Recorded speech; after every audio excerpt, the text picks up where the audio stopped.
सवाल ये है कि अनंत सिंह का काफिला तो आगे चला गया था, फिर दुलार चंद यादव को आखिर किसने मारा? दो वायरल वीडियो, एक पोस्टमार्टम रिपोर्ट और एक के बाद एक खुलते रहस्य। मोकामा मर्डर केस अब किसी क्राइम थ्रिलर से कम नहीं लग रहा है। हम अपने दर्शकों को बता दें, दुलार चंद यादव जन स्वराज पार्टी के एक समर्थक थे जो पीयूष प्रियदर्शी के समर्थन में प्रचार प्रसार कर रहे थे। गुरुवार की दोपहर उनका नाम अचानक सुर्खियों में आ गया। खबर आई कि उनकी गोली मार करके हत्या कर दी गई है।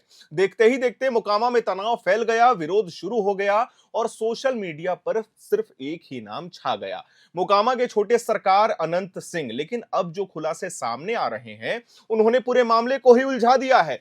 पोस्टमार्टम रिपोर्ट ने उस कहानी को ही पलट दिया जो अब तक फैलाई जा रही थी। डॉक्टर्स ने यह साफ कह दिया है कि दुलार चंद यादव की मौत गोली लगने से नहीं हुई है।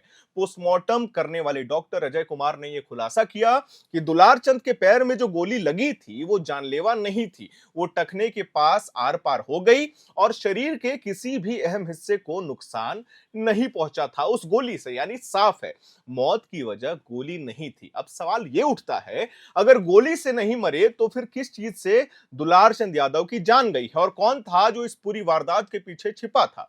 पुलिस भी हैरान है। पटना ग्रामीण के एसपी विक्रम सिहाग ने कहा है कि प्रथम दृष्टि यह साफ है कि मौत गोली लगने से तो नहीं हुई है। फिलहाल पुलिस के 3 एफआईआर दर्ज की है और 2 लोगों को गिरफ्तार कर लिया है जो वहां मौकाए वारदात पर उपस्थित थे। लेकिन जो कहानी एफआईआर में लिखी है उसे 2 वायरल वीडियो पूरी तरीके से झुठला रहे हैं। वायरल वीडियो में जो दिख रहा है वो बिल्कुल अलग कहानी कहता है।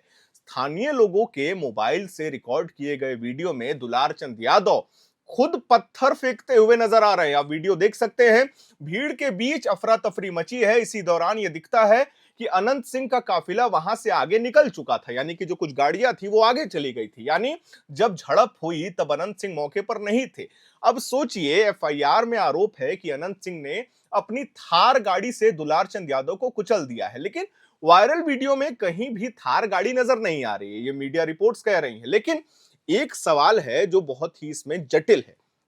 अगर गोली लगने से मौत नहीं हुई थी तो किससे मौत हुई? ये बहुत सारे रिपोर्ट्स बोल रहे हैं कि उनका जो फेफड़ा था वो फट गया था, कारण कोई भारी वस्तु उनके ऊपर से गुजरी थी। अब क्या गुजरी थी ये तो आने वाला समय बताएगा। लोग कह रहे हैं कि थार गाड़ी थी।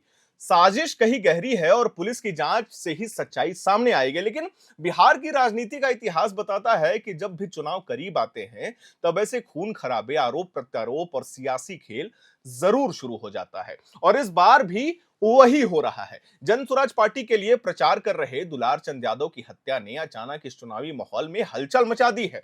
उनकी मौत ने स्थानीय राजनीति को झंझोर दिया है। मोकामा, जो पहले से ही बाहुबलियों की राजनीति के लिए जाना जाता है, वहां फिर से हिंसा और डर की छाया लौट आई है। जब पोस्टमार्टम रिपोर्ट आया तो बहुत सारे पन्ने खुल गए। दुलार चंद यादव के पोते ने जो एफआईआर दर्ज कराई है उसमें साफ लिखा है कि दुलार चंद यादव को बेरहमी से पीटा गया और फिर थार गाड़ी से, जो महिंद्रा की थार है, उससे कुचल दिया गया। लेकिन वीडियो में, जो वायरल वीडियो था, उसमें ना तो कोई गाड़ी दिख रही थी और ना ही कुचलने का कोई फुटेज था। फुटेज केवल एक ही चीज का था जिसमें दुलार चंद यादव स्वयं पत्थर लेकर काफिले के ऊपर फेंक रहे थे। अब सवाल यह भी उठ रहा है कि क्या किसी ने इस पूरी घटना को पहले से प्लान किया था? क्या किसी ने माहौल को भड़काने के लिए दुलार चंद यादव को जाल में फंसाया, या फिर यह सिर्फ एक राजनीतिक दुश्मनी का नतीजा था जहां किसी को बलि का बकरा बना दिया गया है? कुछ लोग कह रहे हैं कि अनंत सिंह को पहले से इलाके से बाहर भेज दिया गया था, तो क्या किसी और ने मौके का फायदा उठा करके हमला कर दिया है? ये सबसे बड़ा कॉन्स्पिरेसी है, क्योंकि मोकामा का इलाका ऐसा है जहां सत्ता, अपराध और वफादारी के रिश्ते बहुत उलझे हुए हैं। यहां गोली चलती है पर आदेश कहीं और से आता है।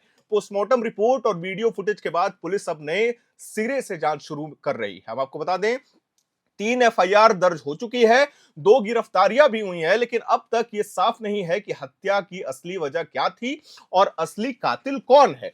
कुछ सूत्र ये बता रहे हैं कि दुलार चंद यादव और दूसरी पार्टी के कार्यकर्ताओं के बीच झड़प पहले से चल रही थी और शायद उसी झगड़े ने इसका दम पलट दिया है। यानी कि जो वजह बनी है निधन की दुलार चंद यादव की, वो वही था। लेकिन जब तक पूरी फॉरेंसिक रिपोर्ट नहीं आती है तब तक सब सिर्फ अंदाजे हैं। इधर जन स्वराज पार्टी इस मामले को लेकर आक्रोशित है। उनका कहना है कि भले वो हमारे पार्टी के नहीं थे, लेकिन वो हमारी प्रत्याशी के प्रचार प्रसार में लगातार आ रहे थे। वहीं अनंत सिंह समर्थक इस पूरी घटना को साजिश बता रहे हैं। उनका दावा है कि अनंत सिंह का नाम राजनीतिक रूप से फंसाने के लिए इस केस में जोड़ा गया है और शायद इसीलिए सोशल मीडिया पर अब लोग ये पूछ रहे हैं, अगर अनंत सिंह वहां नहीं थे तो फिर दुलार चंद यादव को किसने मारा।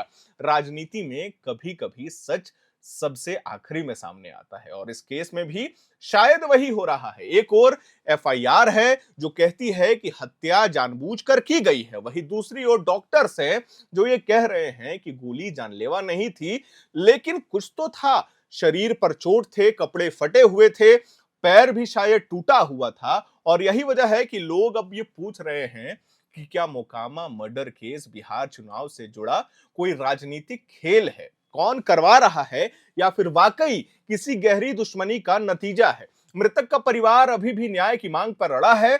गांव में अब भी तनाव है, लोग डरे हुए हैं, सियासत गर्म है और पुलिस लगातार दबाव में काम कर रही है। हर दिन नए बयान, नई थ्योरी और नए वीडियो सामने आ रहे हैं लेकिन सच्चाई सिर्फ एक ही है, क्या इंसान मरा है। अब ये जानना बाकी है कि उसे मारा किसने और क्यों, क्योंकि अगर डॉक्टर्स की बात सच है तो गोली से नहीं किसी और ने दुलार चंद यादव की जान ली है और अगर वो कोई और है तो वो कौन है। मोकामा में अब सिर्फ पुलिस नहीं, पूरा बिहार ये जवाब चाहता है।